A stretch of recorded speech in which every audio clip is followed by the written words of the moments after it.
Second chapter जे आहे quadratic equation त्याचा अभ्यास करायचा आहे. तर आपण 9व्या इयत्तेमध्ये बरोबर आहे, मागच्या इयत्तेमध्ये आपण स्टँडर्ड 9 मध्ये कसला अभ्यास केलेला आहे, तर आपण पॉलिनॉमियल जी अभ्यास केली, पॉलिनॉमियल म्हणजे बहुपदी, तिचा जो आपण अभ्यास केलेला आहे, तर त्या पॉलिनॉमियलमध्ये आपण जे क्लासिफिकेशन पाहिलं होतं, त्यात कोणकोणत्या टाईपचे पॉलिनॉमियल आहेत, टाईप्स ऑफ पॉलिनॉमियल ते आपण पाहिल्या होत्या. ते सुद्धा दिलं पाहिजे. You have studied polynomials in last year, म्हणजे मागच्या वर्षी आपण 9वीच्या इयत्तेमध्ये हे आपण पाहिलेलं होतं. You know types of polynomials according to their degree. Types of polynomials according to their degree, म्हणजे जे आपल्या पॉलिनॉमियल आहेत त्यांची जी डिग्री आहे ती डिग्री आपण त्यांची टाईप जी आहे ती डिग्रीवरनं आपण ठरवते. तर डिग्री कशी काढतो आपण,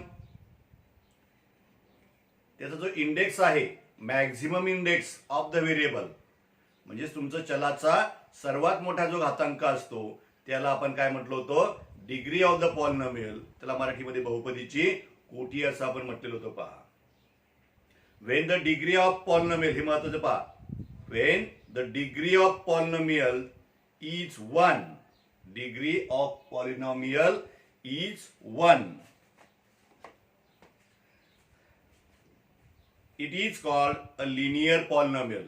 डिग्री 1 असेल, हायेस्ट पॉवर, हायर इंडेक्स हा जर 1 असेल दिलेल्या पॉलिनॉमियल मध्ये, तर त्या पॉलिनॉमियलला लिनियर पॉलिनॉमियल किंवा तिलाच रेषीय बहुपदी असे म्हटलं जातं.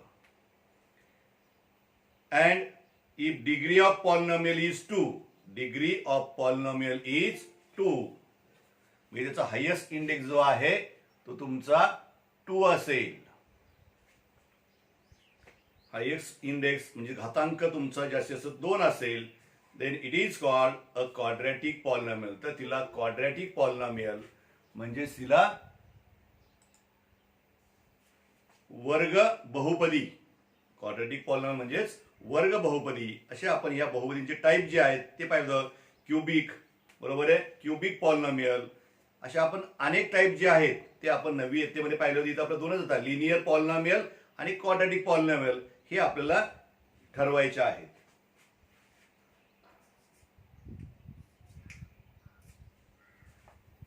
तर मग मी तुम्हाला फळ्यावरती जी ऍक्टिव्हिटी आहे ती आपल्याला कंप्लीट करायची आहे. कोणती ऍक्टिव्हिटी आहे, classify the following polynomials as linear and quadratic, as linear and quadratic. Classify the following polynomials as linear and quadratic. म्हणजे लिनियर आहे की क्वाड्रॅटिक आहे ते आपल्याला ओळखायचं आहे. पहा, तर पहिली पॉलिनॉमियल आहे 5x + 9, दुसरी दिली आहे x² + 3x - 5, तिसरी आहे 3x - 5, चौथी आहे तुमची 3x² - 5x, आणि शेवटची आहे तुमची 5x². मोनोमियल, बायनोमियल, ट्रायनोमियल ह्या टर्मवरनं आपण ठरवल्या होत्या. तर इथं आपल्याला आता इंडेक्सवरनं ठरवायचे लिनियर आहे की क्वाड्रॅटिक आहे, बरोबर आहे. मग बघूया आपण आता. तर लिनियर पॉलिनॉमियल सांगितल्याप्रमाणे डिग्री किती पाहिजे, 1 पाहिजे, बरोबर आहे. मग कोणत्या कोणत्या पॉलिनॉमियलची डिग्री 1 आहे, याची डिग्री किती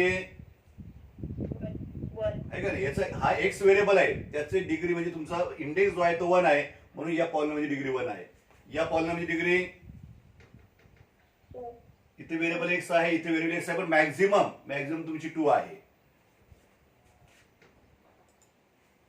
नंतर या पॉलिनॉमियलमध्ये एक्स इथं व्हेरिएबल आहे, याचा इंडेक्स तुमचा मॅक्झिमम 1 आहे, म्हणजे याची डिग्री 1च आहे. इथं डिग्री 2, इथं डिग्री 5x², इथे तुमचा एक्सचा इंडेक्स जो आहे, घातांक जो आहे तो किती तुमचा 2च आहे, म्हणजे ही पॉलिनॉमियल सुद्धा तुमची काय आहे, क्वाड्रॅटिक पॉलिनॉमियल आहे, बरोबर आहे. म्हणून तुम्हाला क्लासिफिकेशन करायचं आहे, त्याची डिग्री 2 आहे म्हणून, बरोबर आहे. ज्याची 1 ती लिनियर पॉलिनॉमियल आणि ज्याची 2 ती क्वाड्रॅटिक पॉलिनॉमियल. म्हणजे पहिली जी काय तुमची 5x + 9 ही लिनियर पॉलिनॉमियल आहे, त्याच्या पुढची ही तुमची क्वाड्रॅटिक पॉलिनॉमियल आहे, x² + 3x - 5. 3x - 5 linear polynomial, नंतर 3x² - 5x ही तुमची क्वाड्रॅटिक पॉलिनॉमियल आणि शेवटची जी आहे ती सुद्धा तुमची क्वाड्रॅटिक पॉलिनॉमियलच आहे. त्यांची डिग्री 2 असल्यामुळे म्हणजे डिग्री 2 2 2 आहे म्हणून क्वाड्रॅटिक पॉलिनॉमियल, डिग्री 1 आहे म्हणून तुमची ती लिनियर पॉलिनॉमियल जी आहे ती असणार आहे. तर अशा प्रकारे हे क्लासिफिकेशन जे आहे ते आपल्याला करायचं होतं. आता हे जे क्वाड्रॅटिक पॉलिनॉमियल आहे, हे क्वाड्रॅटिक पॉलिनॉमियल जे आहेत याच्या इक्वल टू आपण जर 0 घेतला, now equate the quadratic polynomial to 0 and study the equation we get. Such type of equation is known as quadratic equation. जे आपलं चॅप्टरचं नाव आहे. म्हणजे इक्वेशन कधी तयार होतं, त्याच्यामध्ये इक्वल साइन असेल, त्यामध्ये इक्वल साइन आलं मग राईट साईडला तुमचं कुठलाही नंबर असेल, 0 असेल, 1 असेल, 2 असेल, 5 कुठलाही असू द्या, तर ते जे नंबर ज्यावेळेस येतं इक्वल साइन ज्यामध्ये असतं तर त्यावेळेस त्याला आपण इक्वेशन असं म्हटलं जातो. लेफ्ट साइड राईट साइड ज्यावेळेस तयार होते त्यावेळेस ती इक्वेशन असतं. तर such type of equations is known as quadratic equation. In practical life we may use quadratic equation in many times. आपण आपल्या जीवनामध्ये अनेक वेळा या इक्वेशनचा उपयोग करत असतो. तर त्याचं एक दुसरं सॉल्व एक्झाम्पल त्यांनी दिलेलं आहे, त्याचा विचार आपण नंतर करूया. त्याची काय आवश्यकता आपल्याला लगेच नाहीये, कारण ते क्वाड्रॅटिक इक्वेशन कसं तयार होतं, काय होतं ते दिलेलं आहे. बरोबर आहे. आपण ज्यावेळेस एखादा एरिया फाइंड करतो तर एरिया फाइंड करताना आपल्याला या क्वाड्रॅटिक इक्वेशनचाच उपयोग होत असतो.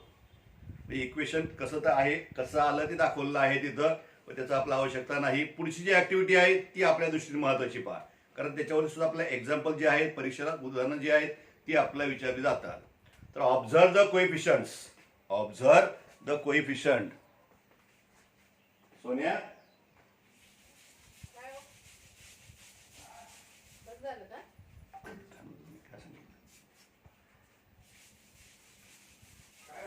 काय काय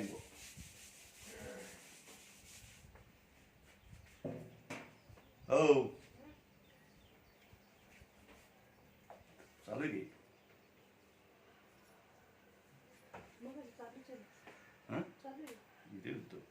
हा ऍक्टिव्हिटी पहा काय आता. x² + 3x - 5, 3x² - 5x आणि 5x² जे आता आपण घेतलं त्याच ज्या क्वाड्रॅटिक पॉलिनॉमियल आपल्या आहेत. x² + 3x - 5, 3x² - 5x आणि शेवटची आहे तुमची 5x². Write the polynomials in the index form. Index form मध्ये लिहायचे आहेत. इंडेक्स फॉर्म मध्ये लिहिताना आपल्याला ज्या टर्म दिलेल्या असतात त्या टर्म विचारात घेऊन त्याच्यानंतरच्या टर्म ज्या आहेत त्या आपण विचार घ्यायच्या असतात. म्हणजे आधी स्क्वेअर टर्म, नंतर एक्सची टर्म आणि शेवटी कॉन्स्टंट टर्म, म्हणजे फक्तच नंबर असली टर्म जी आहे ती आपल्याला घ्यायची असते. मग ऑब्झर्व द कोएफिशियंट म्हणजे आधी या आपल्याला इंडेक्स फॉर्म मध्ये लिहायचे आहे. त्या दिलेलेच आहे तसं त्या इंडेक्स फॉर्म मध्ये लिहून. इंडेक्स फॉर्म कोणता आहे. पहिली तुमची x² + 3x - 5, x² म्हणजे पहिली स्क्वेअर टर्म, एक्सची टर्म आणि नंबरची टर्म. पुढच्या याच्यामध्ये आता स्क्वेअर टर्म आहे 3x² - 5x. कोणती टर्म नाही या ठिकाणी. मग आता विच टर्म आर मिसिंग. कोणती टर्म दिलेली नाही. या पहिलं पाचवी पहिल्यामध्ये सगळ्या टर्म दिलेल्या आहेत. स्क्वेअरची टर्म, एक्सची टर्म आणि शेवटी कॉन्स्टंट टर्म. म्हणजे स्क्वेअरची टर्म, एक्सची टर्म म्हणजे कोणती टर्म नाही या ठिकाणी आता. बरोबर आहे. मग कॉन्स्टंट जी दिलेली नसते ती 0 घ्यायची +0. म्हणजे या 3 टर्म इथं म्हणजे डिग्री जेव्हा 2 असते तेव्हा टर्म म्हणजे 3 असतात, 1 2 3. तसं शेवटच्या याच्यामध्ये 5x² ही एकच दिलेली आहे. एक्सची टर्म पण नाहीये आणि वायची कॉन्स्टंट टर्म पण नाहीये म्हणून ती 0x घ्यायची एक्सची टर्म आणि कॉन्स्टंट टर्म सुद्धा 0 घ्यायची आहे. म्हणजे थोडक्यात जी टर्म दिलेली नसेल त्या 0 आणि मल्टिप्लाय बाय जी टर्म नाही ती. समजा x² ची टर्म आता असणार आहे पण एक्सची टर्म नाही म्हणून 0 × x घेतला आपण आणि शेवटी कॉन्स्टंट टर्मला कुठे नंबर तो असतो म्हणून +0 हा शेवटी लिहायचा असतो. मग कोएफिशियंट ऑफ x² पहिल्या याच्यामध्ये पहा. कोएफिशियंट्स ऑफ x² आर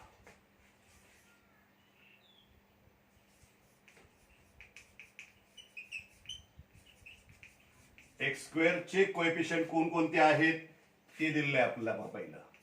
मग पहिल्या याच्यामध्ये एक्स स्क्वेअरला कोणत्या नंबरने मल्टिप्लाय केलंय? कुठलाच नंबर नाही. पहिल्या पॉलिनॉमियल मध्ये कुठलाच नंबर नाही. कुठला नंबर नसतो त्यावेळेस तो 1 असतो. सेकंड मध्ये या एक्स स्क्वेअरला कोणत्या नंबरने मल्टिप्लाय केलंय? 3, म्हणून त्याचा कोएफिशियंट 3 आहे एक्स स्क्वेअरचा. आणि शेवटच्या याच्यामध्ये एक्स स्क्वेअरचा कोएफिशियंट कोणता आहे? 5. बरोबर आहे पहा. म्हणजे हे तुमचे एक्स स्क्वेअरचे कोएफिशियंट आहेत. These coefficient are non zero. हे झिरो असणार नाहीत. जर हे झिरो असतील तर ती क्वाड्रॅटिक पॉलिनॉमियल राहणारच नाही. म्हणून ती क्वाड्रॅटिक पॉलिनॉमियल असण्यासाठी जी स्क्वेअरची टर्म आहे ती तुमची तिथं असणारच आहे. स्क्वेअरची टर्म नसेल तर ती क्वाड्रॅटिक पॉलिनॉमियल होऊ शकत नाही. म्हणजे तुमची नुसतं ही x आणि 3x-5 असेल तर काय होणार आहे? लिनियर पॉलिनॉमियल ती होणार. म्हणून तुमची ही स्क्वेअरची टर्म जी क्वाड्रॅटिक पॉलिनॉमियल मध्ये स्क्वेअरची टर्म ही असलीच पाहिजे. ती असणारच आहे. आणि म्हणून त्याचे कोएफिशियंट जे आहे ते तुमचे आपोआपच non zero number.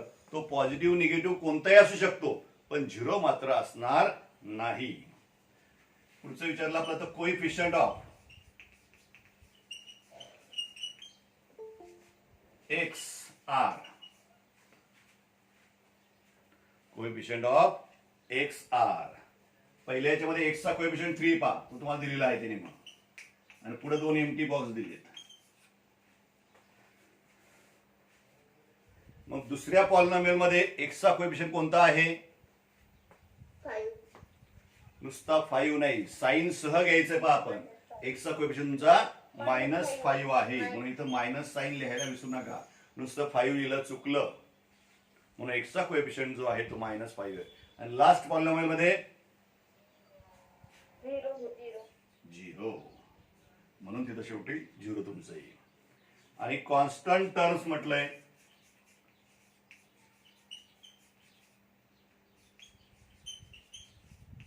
Constant terms R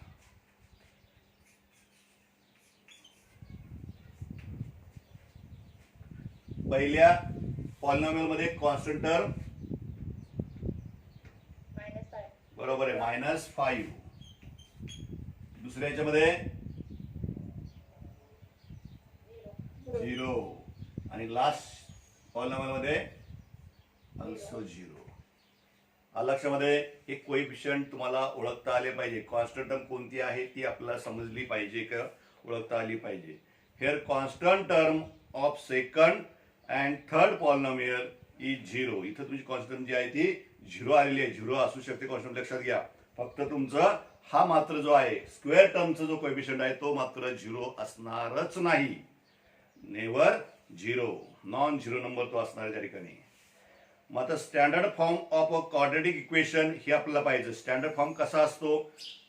जसं नियम एखादा असतो त्या नियमाप्रमाणे इथं आपल्याला पाहायचंय. पहा मग या ऍक्टिव्हिटी तुम्ही घरी कंप्लीट करायची. आपल्या वहीमध्ये लिहून काढायची आहे. तर ही सुरुवात आहे. ही परीक्षेला विचारणार नाहीत पण आपला कोएफिशियंट म्हणजे काय हे कळण्यासाठी हे महत्वाचं आहे. क्वाड्रॅटिक पॉलिनॉमियल म्हणजे काय हे कळणं गरजेचं आहे. कारण लिनियर इक्वेशन इन 2 व्हेरिएबल आपण घेतलंय.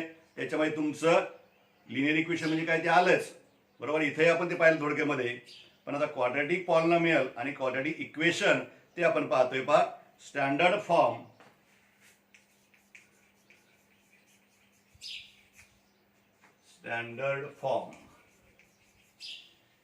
Of a quadratic equation.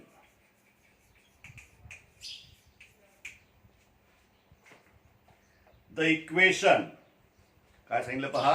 त्याची थोडक्यात डेफिनेशन दिलेली आहे. The equation involving one variable. म्हणजे त्या इक्वेशन मध्ये एकच व्हेरिएबल असेल. And having 2 as the maximum index. त्या व्हेरिएबलची किंवा त्या इक्वेशनची डिग्री जी आहे किंवा इंडेक्स जो आहे त्या व्हेरिएबलचा तो मॅक्झिमम म्हणजे जास्तीत जास्त किती असणार आहे? 2 असणार आहे. Index of the variable is called the quadratic equation. म्हणून जनरल फॉर्म इज जनरल किंवा स्टँडर्डच त्याला म्हणतो आपण. General form is ax square plus bx plus c equal to 0. ax square plus bx plus c equal to 0. ABC are real numbers. ABC are real numbers. ही जी ABC आहे, A, B आणि C. ABC are real numbers म्हणजे belongs to R. Set of जे आपण पाहिलेत numbers त्याच्यामध्ये real numbers of set आपण बघितलेला आहे. तर हा तो आहे. And A is not equal to 0. And A is not equal to 0. कारण A 0 असणार नाही, कारण ती तुमची स्क्वेअर टर्मचा कोएफिशियंट तो आहे. A is the coefficient of square term. X स्क्वेअरचा कोएफिशियंट जो आहे तो A आहे, तो नॉन झिरो असतो. हे आपल्या डोक्यात राहिलं पाहिजे कायम. म्हणून इथं जनरल फॉर्म लिहिताना सुद्धा तुमचा A ची व्हॅल्यू 0 असणार नाही. तर ax square plus bx equal to 0 is the general form of a quadratic equation. तर हे तुमचं क्वाड्रॅटिक इक्वेशनचं जनरल फॉर्म किंवा सामान्य रूप आहे असं आपल्याला सांगता येईल. पुन्हा पुढची ऍक्टिव्हिटी जी आहे ती आपण आता कंप्लीट करणार आहोत. डेफिनेशन लक्षात आहे सर्वांना? जनरल फॉर्म लक्षात आला? ओके. कारण ax स्क्वेअर आधी स्क्वेअर टर्म, नंतर x ची टर्म प्लस c म्हणजे कॉन्स्टंट टर्म आणि equal to 0. Right hand side या ठिकाणी 0 असणार आहे. तुम्हाला इक्वेशन दिली जातात आणि write this equation in general form असं सांगितलं जातं. त्यावेळेस तुमचं लेफ्ट साइडला सगळं घेऊन यायचं आहे. आधी स्क्वेअर टर्म लिहायची, नंतर x ची टर्म लिहायची, नंतर कॉन्स्टंट टर्म लिहायची आणि इक्वल टू तुमचा 0च असला पाहिजे. 0 पेक्षा वेगळा तो ठेवायचा नाही जनरल फॉर्म मध्ये लिहिताना.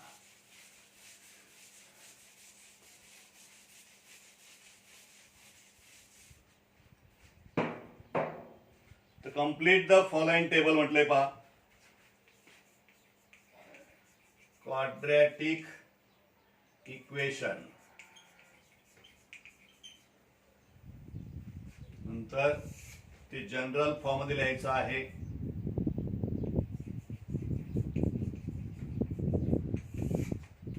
आणि नंतर बघ A ची व्हॅल्यू, B ची व्हॅल्यू आणि C ची व्हॅल्यू अशा आपल्याला लिहून काढायच्या आहेत.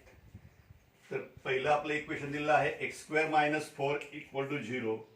दुसरं इक्वेशन आहे Y square equal to 2y minus 7 आणि X square plus 2x equal to 0. अशी 3 इक्वेशन्स आपल्याला दिलेली आहेत आणि त्यासाठी ही ऍक्टिव्हिटी आपल्याला आता कंप्लीट करायची. पहा मग जनरल फॉर्म मध्ये पहिलं इक्वेशन कसं तयार होईल? तर इथं कोणती टर्म मिसिंग आहे, कोणती टर्म दिलेली नाही?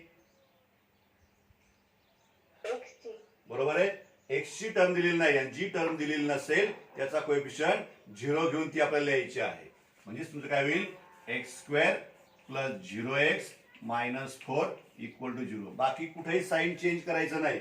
हे -4 आहेत, मायनसच राहिले पाहिजे, चुकून ते पॉझिटिव्ह करायचे नाही. तुमची जी टर्म दिलेली नसेल त्याला मात्र पॉझिटिव्ह साईन घ्यायचं आहे. म्हणून X square plus 0x minus 4 equal to 0 हे तुमचं जनरल फॉर्म मधलं इक्वेशन तयार झालं. आणि मग आता तुम्हाला A ची व्हॅल्यू लिहायची. म्हणजे एक्स स्क्वेअरला कोणत्या नंबरने मल्टिप्लाय केलंय ती व्हॅल्यू म्हणजे A. कोणता नंबर इथं?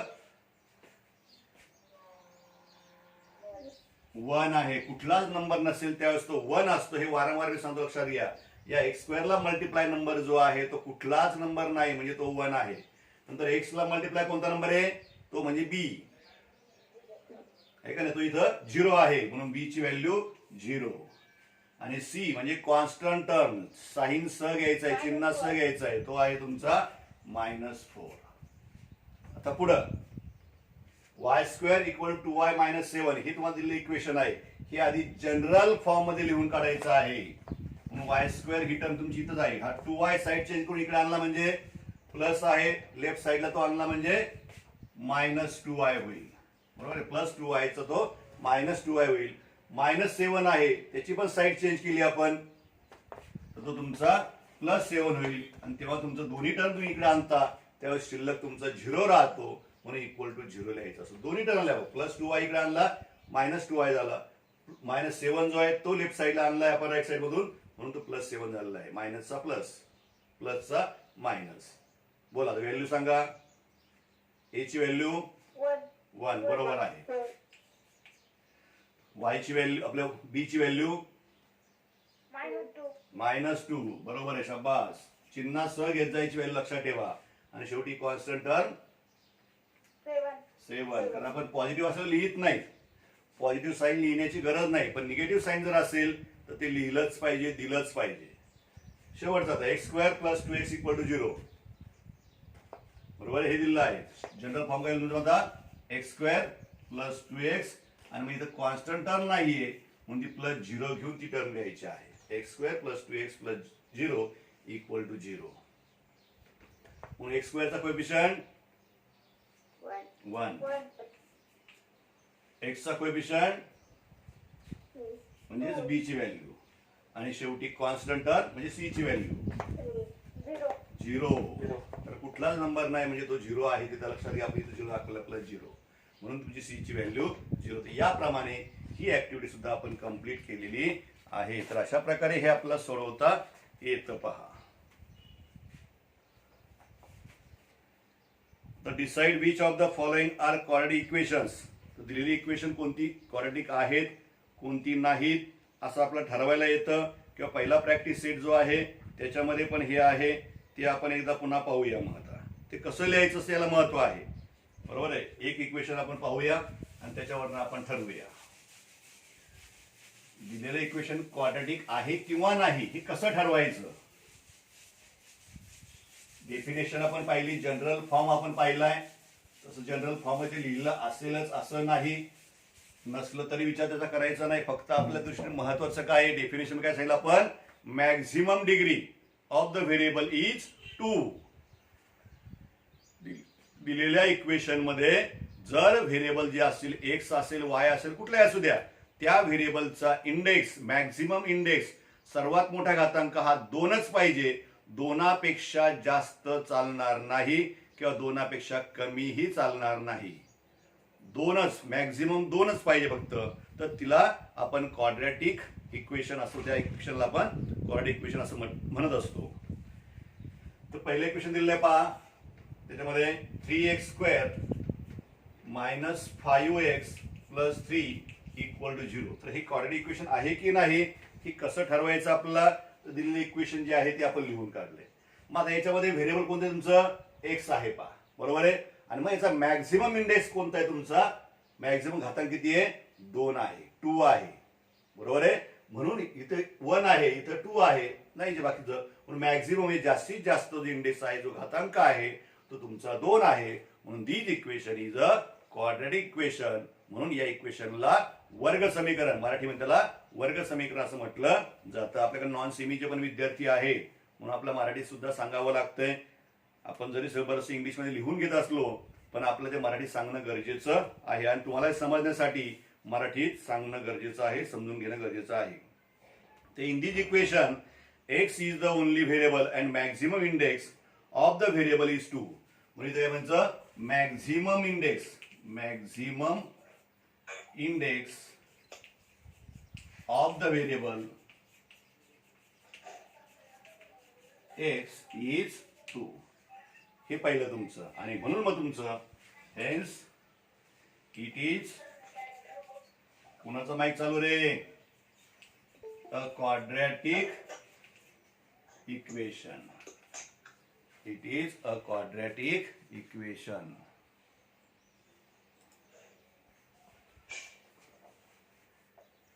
लक्षामध्ये मॅक्झिमम इंडेक्स इथं 2 पाहिजे. Index of the variable x is 2. Maximum पाहिजे, मॅक्झिमम किती, 2च असला पाहिजे, 2 पेक्षा जास्त नकोय. सेकंड आहे की नाही ठरवा तुम्ही. 9y² + 5 = 0. 9y² + 5 = 0. आता इथं कोणती टर्म मिसिंग आहे कोणती नाही त्याला महत्व नाही, फक्त इंडेक्स पाहायचा आपण. व्हेरिएबल कोणतं तुमचं, y, बरोबर. व्हेरिएबल y आणि इंडेक्स कितीचा मॅक्झिमम 2 आहे. नीट लक्षात द्या इकडं. म्हणून maximum index of the variable y is 2. Same याच प्रमाणे लिहायचंय, is 2.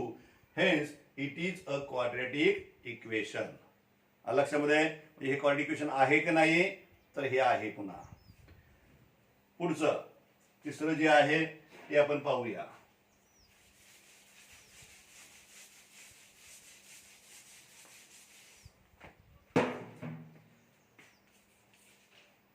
M cube minus 5m square plus 4 equal to 0. Term 3च आहे, पण यम व्हेरिएबल जी आहे त्याकडे नीट लक्ष द्या. म्हणजे इथं यम व्हेरिएबल, इथं याचा इंडेक्स 3, याचा इंडेक्स 2, दोन ठिकाणी यम व्हेरिएबल आहे. एका ठिकाणी इंडेक्स तुमचा 3 आहे, घातांक 3 आहे, आणि एका ठिकाणी घातांक तुमचा 2 आहे. मग हे क्वाड्रॅटिक इक्वेशन आहे का तुमचं? ऐका कारण इथं मॅक्झिमम इंडेक्स जो आहे तो तुम्हाला 2 पाहिजे होता, पण इथं 2 पेक्षा जास्त होतो. इथे तुमचा 3 आहे, 2 पेक्षा मोठा तो आहे, तो 3 आहे, आणि म्हणून it is not a quadratic equation. म्हणून in the equation M cube minus 5m square plus 4 equal 0. तर पहिला एम्प्टी बॉक्स मध्ये दिलेला पहा, empty box is the only variable but maximum index of the variable is not 2. बरोबर आहे. मग तिथे पहिल्या एम्प्टी बॉक्स मध्ये काय लिहिणार आहात? कोणतं व्हेरिएबल आहे? Dash dash is the only variable. एकच व्हेरिएबल कोणतं आहे ते तुमचं यम. म्हणून पहिल्या एम्प्टी बॉक्स मध्ये यम लिहायचं आहे. म्हणून एम्प्टी बॉक्स मध्ये M is the only variable but maximum index of the variable is not 2, hence it is